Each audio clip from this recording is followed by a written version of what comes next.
I just want to talk to you about a skill that's essential when you surf, but what a lot of surfers overdo as they're developing their performances. And that skill is racing.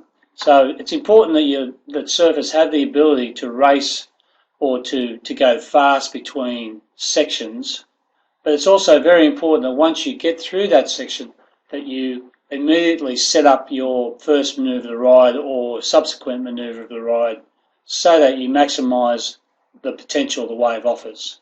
Here's an example of a surfer who's racing, what I class as racing, and that's where they take off. You can see they take off and they immediately go across the wave, and in this case the surfer continues to go across the wave, not hitting the bottom or the top, and then eventually they get to the bottom and or set up their first manoeuvre of the ride. What they could have done here was get their speed just here and now head to the bottom to set up their manoeuvre here. And this is a real common problem that we see surfers, especially developing surfers, because as they're going across a wave, they enjoy the feeling of having speed and creating speed.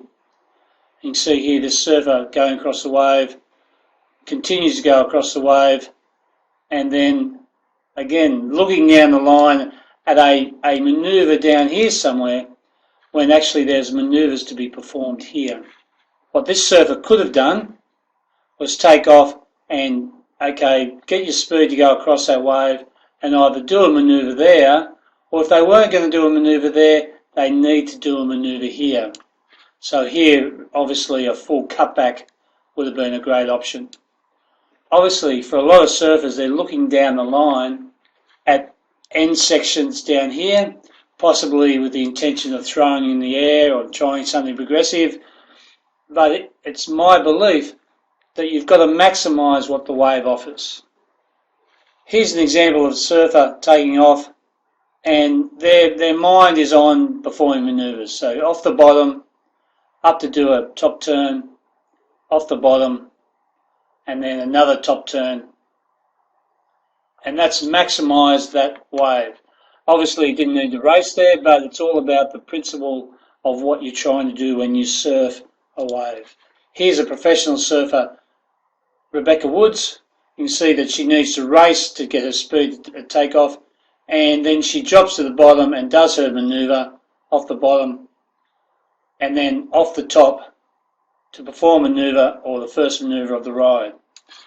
To put racing into its proper perspective, what you can do is you can follow a rule that I've got, which is one throw or one pump, 2 pumps maximum, and then you do something. So in this case, drop to the bottom, or if there's another section, they could have thrown it up into the lip and done a re-entry or a floater or some sort of manoeuvre like that.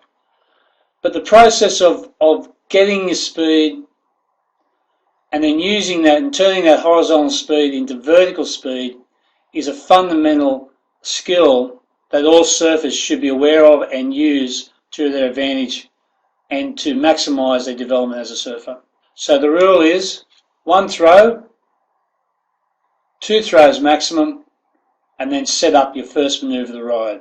By doing that, you're learning how to create speed, you're learning how to get through long sections on waves, but then your mind is on performing manoeuvres at the earliest possible moment.